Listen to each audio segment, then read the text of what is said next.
I thought he loved me. I believed it with every piece of my heart. The way he looked at me, the way he held me close, whispering promises only meant for us. I thought it was real. I needed it to be real. But he was hiding something. Something terrible. Something that would tear apart everything I thought we had. Music swells slightly. Flashes of dimly lit scenes. A man glancing over his shoulder in a dark alley. A woman's silhouette behind a frosted glass door. At first, it was just little things. A text he wouldn't explain. A meeting he said was nothing important. Locked doors. Whispers when he thought I wasn't listening. Excuses, so many excuses. Quick flash. Narrator standing alone in the rain. A figure disappearing around a corner. I tried to ignore it. I wanted to trust him. I chose to trust him. Because loving him felt like breathing, and doubting him felt like drowning. The music softens, almost a whisper. I didn't realize I was just a secret in his world. Something he hid away. Protected, yes, but not out of love. Out of fear. Fear of what would happen if the truth ever slipped through the cracks. Fear of who would find me. Flash.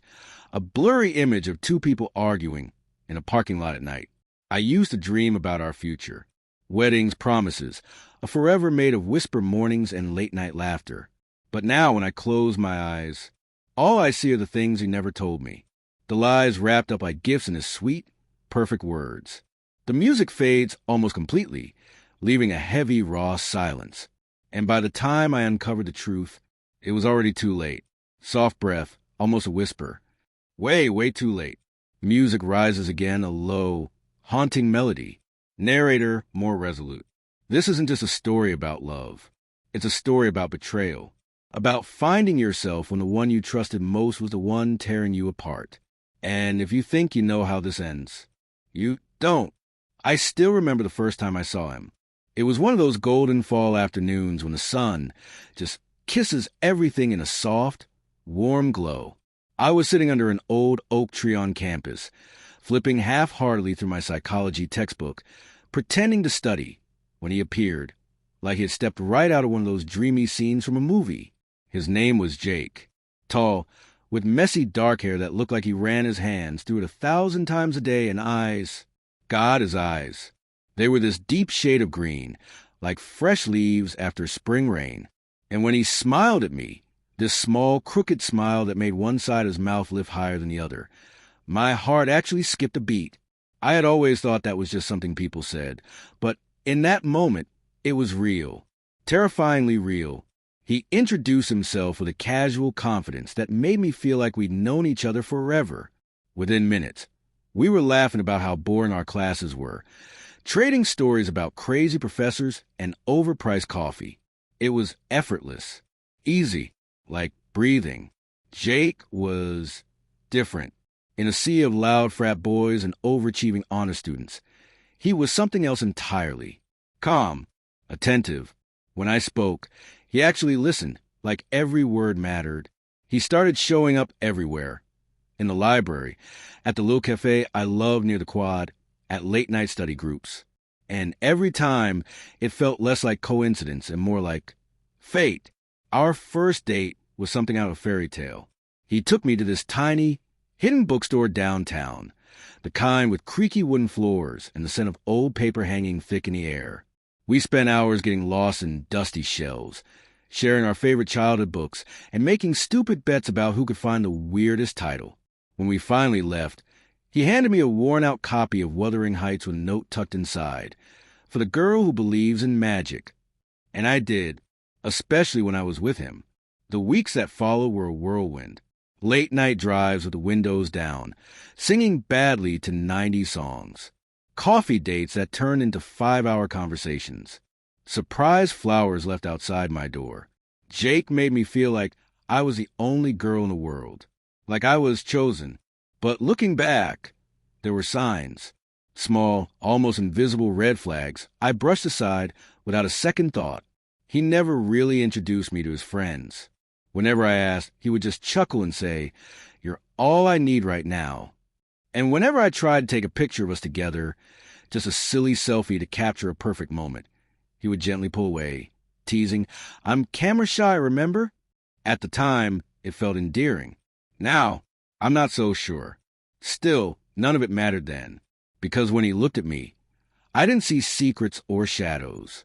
I only saw him, the boy who made me feel like maybe, just maybe, love was as powerful as they said it was.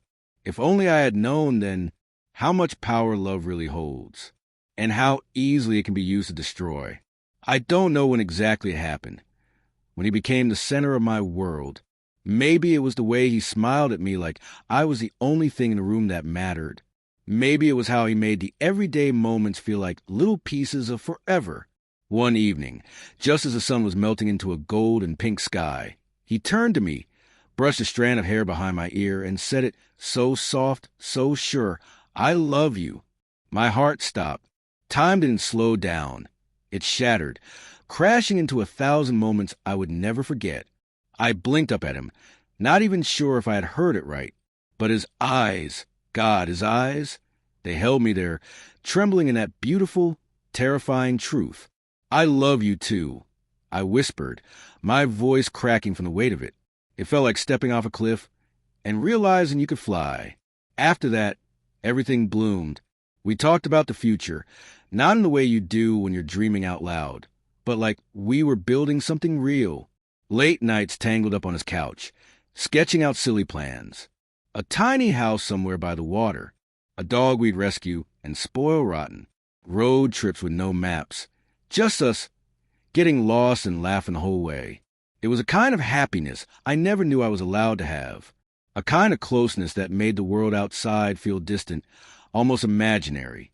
Just him and me, us. One night, after a long dinner where we couldn't stop touching under the table like teenagers, he pressed a key into my palm, his key to his apartment. But before I could even breathe out a surprise laugh, he leaned in, his voice low, almost guilty. "Just keep it between us, okay? I don't want anyone making a big deal out of it.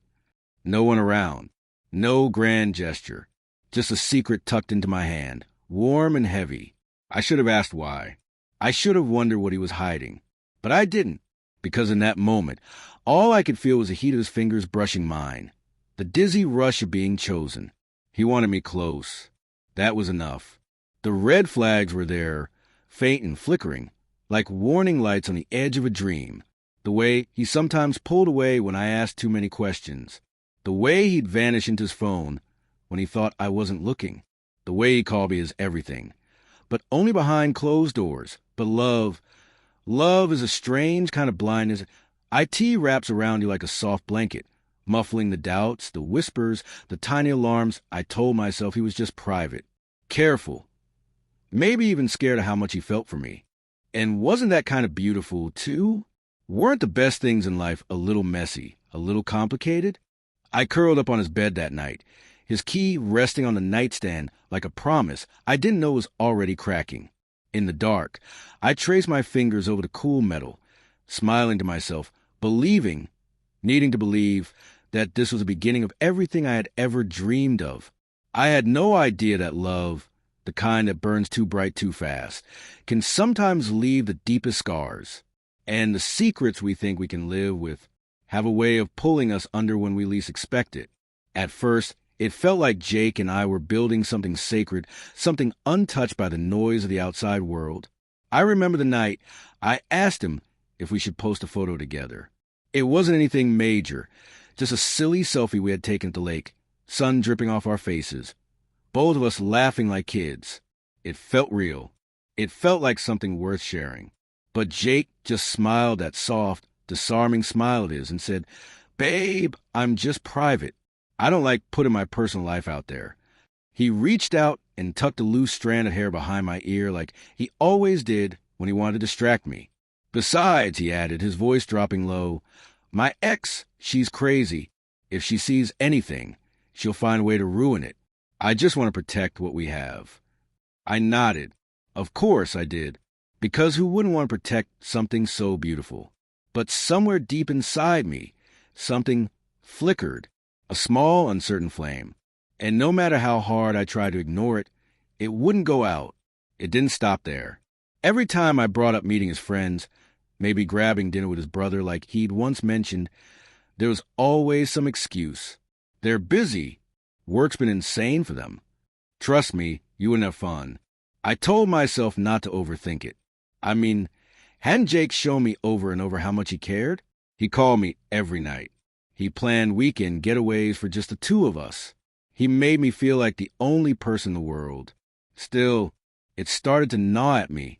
I'd see other couples laughing together in crowded restaurants, tagging each other in stories, their lives weaving together like threads in the same tapestry. And then there was us, beautiful but invisible, hidden away in a private little world only he controlled. One Friday, after a long week of barely hearing from him, I suggested we go to my friend Lisa's birthday party. He hesitated, eyes darting away like he was calculating something. Maybe we should just have a night in, he said. You know, just us.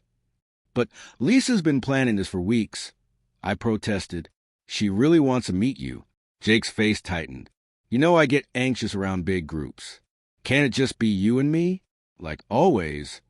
And somehow, he turned it into a love story. His need for me, his fear of losing our perfect little bubble.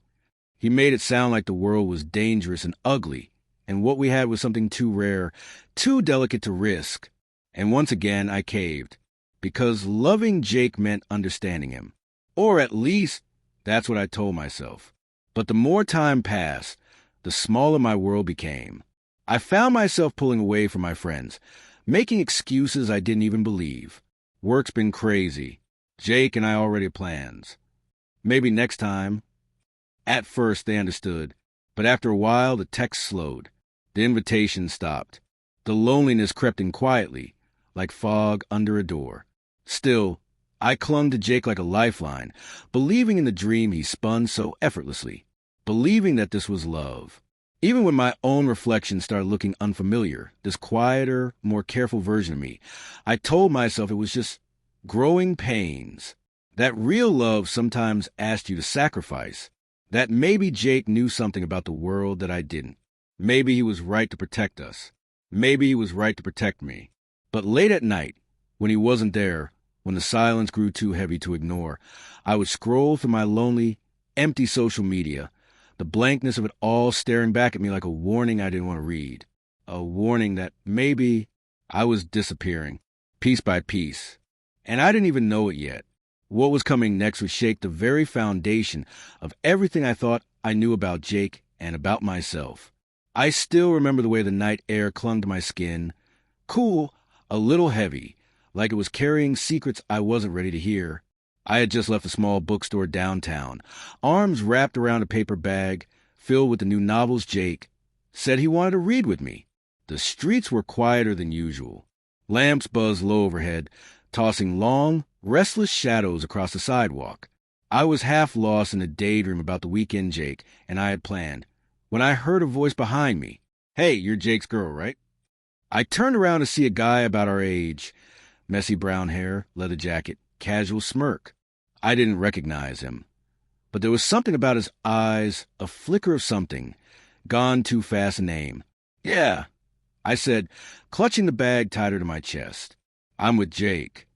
He let out a soft, almost surprised laugh. Didn't know Jake was the relationship type. I frowned, the words sticking to my ribs like barbed wire. We've been together for almost a year, I said, forcing a smile, like I was explaining something obvious to a stranger who just didn't know better. The guy shifted on his feet, hands shoved deep in his pockets. Right? Sure. Just funny, you know? 'Cause he usually keeps things casual. Another flash of that smirk, another heavy silence. My heart stumbled over itself. You must be thinking of someone else, I said, my voice sharper now, defensive. Because what else could I say? That Jake, my Jake, the boy who held my face like I was something precious, who wrote me long, rambling texts at midnight, had a whole side of him I didn't know? The guy shrugged, like it didn't really matter either way. Maybe, he said. Anyway, tell him Evan says hi. And with that, he disappeared into the night, leaving nothing behind but the echo of his words. I stood there for a long moment, staring at the empty sidewalk, feeling something cold drip down the back of my neck. I hated how easily doubt had found a crack in me, how quickly it wormed its way into the space where trust used to live. Jake had mentioned a few friends now and then, but I couldn't remember him ever saying anything about Evan. Was that weird? Was I reading too much into it? I shook my head and started walking again, trying to laugh it off. Jake loved me. I knew he did. He showed it in 1,000 tiny ways. The coffee waiting for me on rainy mornings. The way he looked at me like I was the only thing in the room that mattered. He wasn't perfect, but who was? Still, there were little things. Moments I'd pushed aside without thinking. Like the nights he said he was working late, but his voice sounded strange over the phone. Or the texts he sometimes answered hours later with vague, half-hearted replies. Or the way he'd avoid certain topics. People, places, like stepping around broken glass. I told myself it was nothing. I told myself love meant trusting, even when it was hard. But that night, lying in my bed, staring at the cracked ceiling, Evan's words kept replaying in my mind. He usually keeps things casual. What did he mean by that? Was Jake someone else when he wasn't with me? Someone I wouldn't even recognize. I closed my eyes and pulled the covers tighter around me, trying to block out the questions clawing at my chest. But sleep didn't come easy that night. And when it did, it was full of dreams I couldn't quite remember when I woke up, only the feeling that something was slipping away from me. Something important. Something I might never get back. And deep down in the quiet, terrified corners of my heart, I knew this wasn't just a misunderstanding. This was the beginning of something I wasn't ready for. Something that would change everything. I sat on the edge of the bed that night, the silence screaming louder than any argument ever could. The dim light of the bedside lamp cast long, heavy shadows across the room, and I felt them settling in my chest like weights. My mind wouldn't stop spinning. All the strange late nights, the whispered phone calls, the unfamiliar cologne that wasn't his. I told myself I was crazy. I told myself I was paranoid. But suspicion has a way of sinking its claws into your heart, pulling you deeper into a darkness you never wanted to step into. And so, with trembling hands, I picked up his phone from the nightstand. It was locked. Of course it was. A password I didn't know. A simple barrier that felt like a brick wall between us. We used to laugh about how we had no secrets.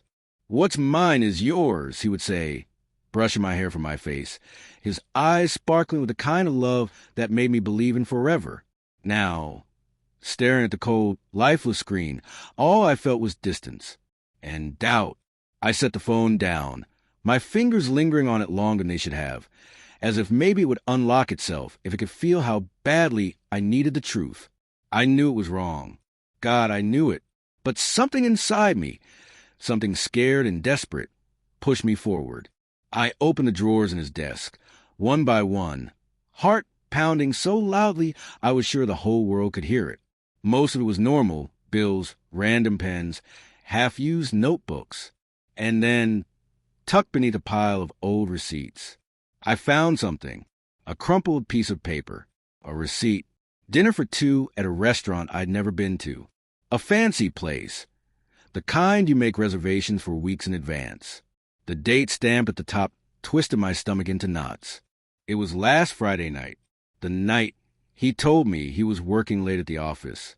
I tried to breathe, but it came out shallow, ragged. Maybe it was innocent. Maybe it was a client dinner. Maybe he forgot to mention it. Maybe, the word rattled around in my head until it felt meaningless. I found more, hidden like fragile little landmines, notes for meetings I wasn't told about, little scribbled messages on the backs of receipts.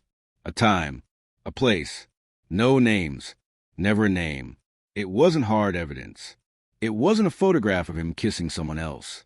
It wasn't a love letter tucked away in a secret drawer, but it was enough to crack something open inside me, enough to make my hands shake and my heart ache in ways I didn't know were possible.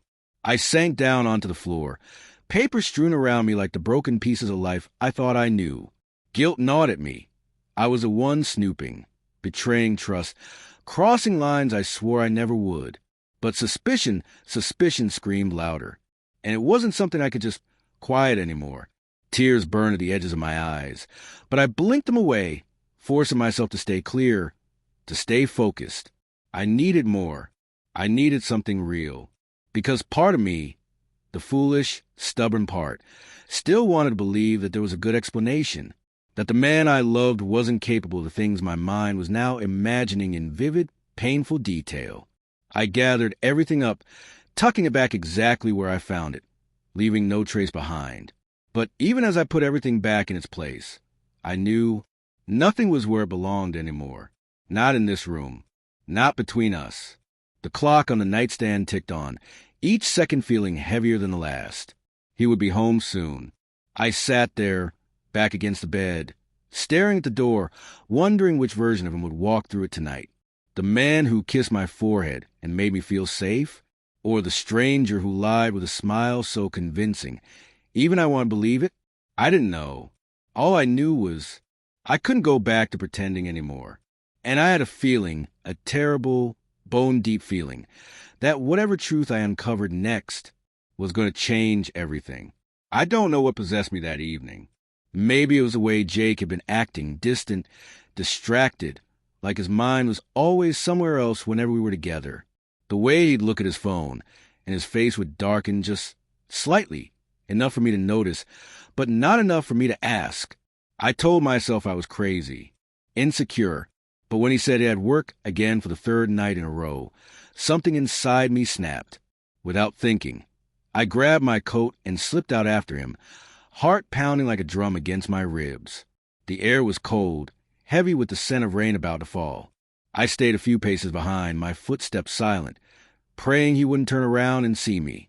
He walked with that familiar confidence, hands shoved into his pockets, head bowed slightly as he cut through the streets we used to wander together, laughing, dreaming about a future that now felt fragile. And then he stopped, outside a little cafe, tucked away between two old brick buildings, its windows glowing warm against the night. I ducked behind a parked car, my breath catching in my throat. She was already waiting for him. A woman, beautiful, elegant in a way that made me feel like a little girl playing dress-up in my own skin. Her smile lit up when she saw him, and then he hugged her. Not the casual, friendly kind of hug. No, this was the kind of embrace you give someone you missed, someone you longed for. My chest tightened painfully. I watched them through a blur of tears I refused to let fall. Maybe it was innocent. Maybe there was an explanation. Maybe. But then he brushed her hair back from her face and pressed his forehead against hers. Intimate, tender. The world around me seemed to spin. I staggered back, heart shattering into pieces I couldn't gather fast enough. I didn't even realize I was crying until a tear slipped off my chin and splattered on the cold sidewalk. I couldn't breathe. I had to get away. But I couldn't. I had to know. Before I could second-guess myself, I marched toward them. My voice shook as I called out his name. Jake! He froze. Slowly, he turned to face me, his arms still around her shoulders. For a moment, there was something in his eyes, something like regret, but it was gone in a blink, replaced by a coldness I'd never seen before. You were never supposed to know about her, he said quietly, voice like a blade slicing clean through me. I opened my mouth, but no words came out. I couldn't move. I could barely think.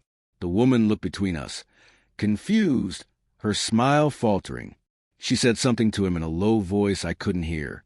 Jake didn't even flinch. He just stood there, staring at me with eyes that no longer felt like home. She's my fiancée, he said, almost casually, as if he were telling me the weather forecast. Fiancée. The word hit me like a car crash. I actually stumbled back, my body betraying me before my mind could catch up. No, I whispered, shaking my head. This isn't real. You're lying. But the hard set of his jaw, the way he shielded her slightly with his body, it was real. Every terrifying second of it. You need to leave, he said flatly, like I was nothing more than a problem he needed to erase. I wanted to scream. I wanted to beg him to tell me this was some kind of cruel joke. I wanted to believe that the man I loved, the man who whispered forever against my skin, could never do this. But the truth was staring me in the face. and it was uglier than I could have ever imagined. I turned and walked away, each step heavier than the last, the ground threatening to swallow me whole. Behind me, their voices faded into the night, leaving only the sound of my broken heart echoing down the empty streets. I didn't know where I was going. I didn't care. All I knew was that everything I thought I had, everything I thought we had been a lie. Or had it, because as much as I wanted to hate him, deep down, I knew there was more to the story. And whatever it was about to hurt even worse than this. I don't know how it started. Maybe it was the silence, the kind that wraps around your chest and squeezes until it's hard to breathe. At first, I told myself Jake was just busy, that he needed time, that we needed space. But hours turned into days. My texts turned frantic, pages of words he never answered. I sent angry messages, then desperate ones, then angry again. It was like I couldn't stop myself. The more he ignored me, the louder my heart screamed. At night, sleep became a stranger. I'd stare at the ceiling, my mind racing in endless loops. Where was he? Who was he with? Why wasn't I enough? I cried until my body hurt. Deep, shuddering sob that made my chest ache and my eyes swell shut. I hated him. I loved him. I hated that I loved him. Then, one night, with my hands trembling, I tried to call him again. The call didn't even ring. Blocked. I checked Instagram. Blocked. Snapchat. Blocked. Messages, green bubbles. Nothing. He had shut every door, every window, every tiny crack where I might have reached him. I threw my phone across the room, the screen shattering on impact. It was like he had erased me, like I never existed at all. I sat there, knees pulled to my chest, rocking back and forth, feeling so stupid, so broken. How did I not see it? How did I let him do this to me? I started replaying everything in my mind, every memory with him, searching for clues I had missed. That's when it hit me, like a punch straight to the gut. He never introduced me to anyone, not his friends, not his family, not once. Every date was tucked away. Quiet dinners, dark movie theaters, weekends out of town where no one would recognize us. At the time, I thought it was romantic, like we were creating our own secret world. But it wasn't love. It was a lie. I was his secret, his other life. I wasn't the girl he showed off. I was the girl he hid. My stomach twisted. All those promises, all those soft words whispered in the dark. None of it was real. I was the fool who believed I could be enough for him. I was the fool who thought he looked at me and saw forever. I wiped my face with the sleeve of my sweatshirt, but the tears kept coming, hot and endless. I wasn't just grieving him. I was grieving the version of myself that trusted him, the version that believed in fairy tales. Hours blurred into each other. I barely ate. I barely moved. I kept reaching for my phone out of habit, wanting so badly to hear from him, even just one word to explain, to apologize, to tell me it wasn't all a game. But the only thing I found was silence, a silence so loud it roared in my ears. The world kept spinning without him, but I was stuck, frozen in the wreckage he left behind. I thought heartbreak would feel like sadness. I didn't know it would feel like this, like being swallowed whole by darkness, like drowning in a sea of memories that refused to let go. I wanted to hate him. God, I tried.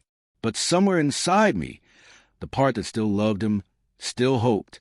And that hope, it was the cruelest betrayal of all. I wasn't ready to move on. I wasn't ready to heal.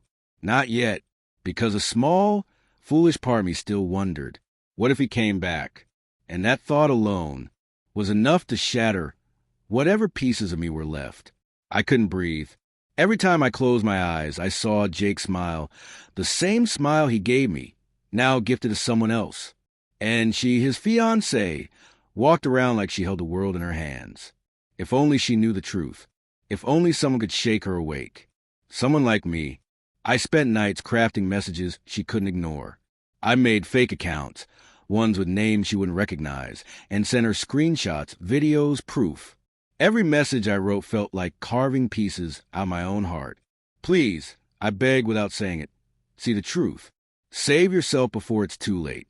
But she didn't believe me.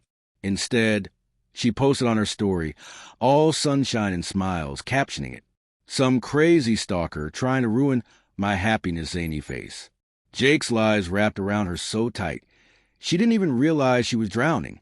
He told her I was obsessed, that I couldn't let go, that I was a jealous wreck. I read every word, every twisted version of me he planted in her mind, and it made me want to scream into the void. Was I crazy? Maybe I was, but not in the way he said. I wasn't crazy for wanting the truth out there. I was crazy for thinking I could beat him at his own game. The weight of it all settled heavy on my chest. I paced my tiny apartment like a caged animal, gripping my phone so tight my knuckles turned white. Tears blurred my vision, but I couldn't stop scrolling. Couldn't stop searching for some hint, any hint, that she believed me. Nothing. Just more pictures. More celebrations. Their wedding countdown had begun. The world was moving on, painting them in gold, while I sat in the shadows, forgotten. No more. I wouldn't be invisible. I wouldn't let him win. The thought started small, a whisper at the back of my mind. What if I confronted them? Not hiding behind screens or fake names. Face to face. Public. Loud. The idea set a fire under my skin. I imagined it so clearly, barging into their engagement party, voice shaking but strong, holding up the truth like a weapon, watching the lies crumble, watching her face fall as everything unraveled. Maybe I needed to be the villain in their story, if that's what it took to save her. The temptation clawed at me, but so did fear. What if no one believed me? What if I just ended up looking even crazier? Jake had always been good at turning tables, flipping stories until even I didn't know which way was up. He'd smile that smug smile, spin some new lie, and she would look at me the way he wanted her to. Pathetic, desperate, deranged. I sat there, caught between two choices, both of them poisoned. Do nothing, and watch her walk blind into the same nightmare I barely escaped. Or blow everything up and risk losing whatever tiny shred of dignity I had left. I stared at my reflection in the cracked bathroom mirror, barely recognizing the girl looking back at me. Her eyes were hollow. Her hands trembled. But deep inside, somewhere past the fear and the heartbreak, a new feeling sparked. Rage. Not the wild, uncontrollable kind. No, this was sharper. Colder. Focused. If Jake wanted a war, maybe it was time I gave him one. But how far was I willing to go? I never thought I'd be the kind of girl who would crash an engagement party. But here I was, heart-hammering, fists clenched around a stack of printed messages and photos that burned hotter in my hands than the shame in my chest. Jake's engagement was supposed to be the final blow. He thought he could just erase me, pretend I didn't exist, like I was some ugly mistake he could bury with champagne toasts and diamond rings. Not this time. I pushed through the double doors of the Grand Magnolia Hotel ballroom, the cool blast of air conditioning doing nothing to chill the wildfire inside me. The room was dripping in fairy lights and crystal, filled with laughter, clinking glasses, and the kind of fake smiles that made my skin crawl. And then I saw him. Jake stood at the center of it all, tuxedo crisp, hair perfect, hand entwined with hers. Emma. She looked like a dream. Innocent. Radiant. I almost faltered. Almost. But then I remembered the nights Jake spent whispering promises against my skin, telling me she meant nothing, that we were real. I took a shaky breath, stepped forward, and let my voice ring out across the room. Jake, tell her the truth. Heads turned. A gasp rippled through the crowd. Jake's face blanched, his smile freezing mid-sentence. Emma blinked in confusion, her hand loosening from his. He recovered quickly. Too quickly. Security, he barked, the mask slipping just a little. She's crazy. She's been stalking me. Laughter bubbled around the room. Disbelief. Pity. But I didn't flinch. Instead, I held up the first sheet, giant, blown-up screenshots of text that everyone could read. I can't stop thinking about you. I miss you every second I'm not with you. Just wait till after the engagement party. Then it's you and me forever. You're my real future. The words glared back at Jake like neon betrayals. The room went deathly silent. Emma stepped back, confusion turning to horror. Jake, she whispered, tell me this isn't real. He stumbled over his words, waving his hands wildly. She faked those. She's obsessed. She's been trying to ruin my life. I moved closer, dropping the next bomb, a printed photo. Us, tangled together in the back seat of his car, date stamped and time marked. Another photo. Him, shirtless in my apartment, texting her that he was stuck late at work. I could see the cracks forming. Emma's face crumbling as the truth crashed down on her like a tidal wave. Tears welled up in her eyes. No, Jake. Please tell me this isn't true, she choked out. Jake reached for her, desperate now, the charm slipping entirely, replaced with naked panic. Baby, you know I love you. She's lying. She's manipulating everything. Stop. My voice cut through him like a blade. I pulled out the final nail in his coffin, a voice recording. Jake's voice, clear as day, saying, I just need to keep her happy until the wedding's over. After that, who cares? Emma's too stupid to ever figure it out. I pressed play. His words echoed through the ballroom like a death sentence. Emma's knees buckled. Her maid of honor caught her just in time. Guests began murmuring, angry, disgusted, turning away from Jake like he was something rotting in the center of the party. Jake looked at me then, and for the first time I saw it. Not love, not regret, just rage. Pure, blinding rage. You'll regret this, he hissed under his breath, low enough so only I could hear. I stared right back, unflinching. I already regret ever loving you, I said. Emma tore the ring from her finger, throwing it at Jake's chest with a trembling hand. Stay the hell away from me, she sobbed, before running from the room. And just like that, the golden boy fell. The perfect illusion shattered. I should have felt triumphant. I should have felt free. But as I stood there, surrounded by all the wreckage we'd made, a hollow ache gnawed at my chest, because exposing Jake didn't heal the scars he left behind. It didn't bring back the girl who had once believed in love. I turned to leave, the stack of proof fluttering from my hands like broken feathers. As I reached the door, a figure stepped into my path. Someone I never expected to see again. Someone who knew the real story behind Jake. Someone who could destroy everything I thought I knew.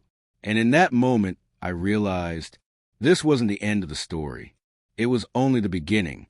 I thought I'd feel victorious. I thought maybe there would be some twisted sense of justice when Jake's perfect little world fell apart. But standing there, watching the wreckage of everything he built crumble around him, I felt nothing.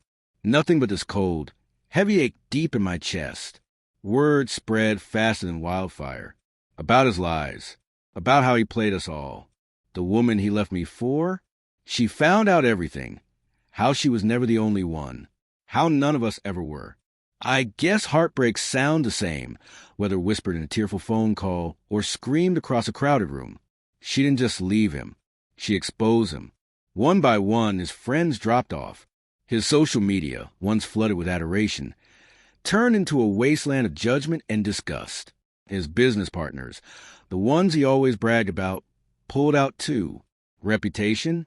Gone. Future? Shattered. And Jake? Jake was left standing in the ruins he made with his own hands. I should have felt something sweet in that. Something satisfying. But all I felt was empty. I sat alone in my apartment that night, staring at my phone long after the last text had come in, the last apology I didn't answer. The city outside buzzed with life, but inside these four walls, there was only silence. I wasn't the girl who won. I wasn't even the girl who survived untouched. I was just a pawn, one more broken piece in his game, one more heart he used to make himself feel powerful. I remembered the way he used to look at me, like I was the only thing that mattered. I remembered the promises whispered in the dark, the dreams we built in stolen moments. None of it had been real, not to him. And yet, here I was, holding the shattered pieces like they meant something. I wondered if he even thought about me now, if losing me stung even a little, or if I was just another casualty he chalked up to bad timing and mistakes he needed to make. The truth was, there were no winners here. Not me, not her, not Jake. Just ghosts. Ghosts of who we thought we were. Ghost of a love that never really existed outside the beautiful lies he spun. I pressed my forehead against the cool glass of the window and closed my eyes. Tears pricked behind them, but I didn't let them fall. Crying wouldn't change anything. I wasn't angry anymore. I wasn't even sad in the way people usually mean when they say sad. It was deeper than that. It was a kind of grief you feel when you lose something you never really had. I realized then that the real tragedy wasn't that Jake lost everything. It was that he never truly valued anything in the first place. Not love, not trust, not me, and somehow I still mourned the boy I thought he was. The night stretched on, thick and endless. Every second pulsed with the memories I wished I could erase. But I knew, deep down, I couldn't stay here forever. I couldn't keep clinging to the wreckage, hoping it would turn back into ship I thought it was. Tomorrow I would get up. Tomorrow I would start to move on. But tonight, I would sit with the wreckage. Tonight, I would let myself remember. And somewhere deep in the silence, a new question started to whisper through the cracks of my broken heart. If I was never truly loved him, then who am I without him? I used to believe that love could fix anything, that if you gave your heart honestly, fully, it would be enough. But standing here now, staring out a life I barely recognize, I know better. Sometimes love isn't enough. Sometimes the very person you trust the most, the one you swear would never hurt you, is the one who leaves you in pieces you can't put back together. I think back to every late night spent whispering promises, to every "I'll never leave" wrapped in trembling arms. How naive I was. How much of myself I handed over, thinking it was safe. Thinking love was a shield, not a weapon. The worst part isn't the betrayal. It's the silence that followed. The hollow ache of realizing that no amount of memories or tears could bring back what we lost. What I lost. Me. I lost myself. Piece by piece. Smile by smile. Dream by dream. And try to hold on to him. I forgot how to hold on to me. There were moments, there were moments where I saw it happening. The way my reflection grew a little duller. The way my laughter sounded a little more forced. The way my dreams started shrinking, just to make room for his. I ignored it. I told myself it was normal. That love was about compromise. About sacrifice. No one told me love should never feel like surrender. That you shouldn't have to burn yourself down just to keep someone else warm. I learned that the hard way. And now, standing at the edge of everything I once knew, there's a quiet in my chest. Not peace. Not yet. But something softer than grief. Something almost like strength. Because even though he left me broken, he didn't destroy me. Not completely. I'm still here. Scarred, yes. Wiser, definitely. But still standing. And this time, I vow to never lose myself for someone else again. Not for sweet words. Not for empty promises. Not even for the kind of love that makes your heart feel like it's soaring. Because real love, doesn't ask you to disappear. It doesn't demand silence when you need to scream. It doesn't clip your wings and call it safety. Love should set you free, not chain you down. I know that now. And maybe one day, maybe there will be someone who sees me. Not just the parts of me that are easy to love, but the broken, messy, beautiful whole. But until then, I will be enough for myself. I have to be, because this time I choose me, my dreams, my voice, my heart, flawed, aching but still mine. This isn't the ending I wanted, not even close. But maybe, just maybe, it's the beginning I never knew I needed. Pause. Deep breath. Funny, isn't it? How sometimes the greatest heartbreaks are the ones that finally set you free. And somewhere beyond this night, beyond this silence, a new story is waiting to be written. One where I am the author. And this time, I'll make damn sure it's a story worth living.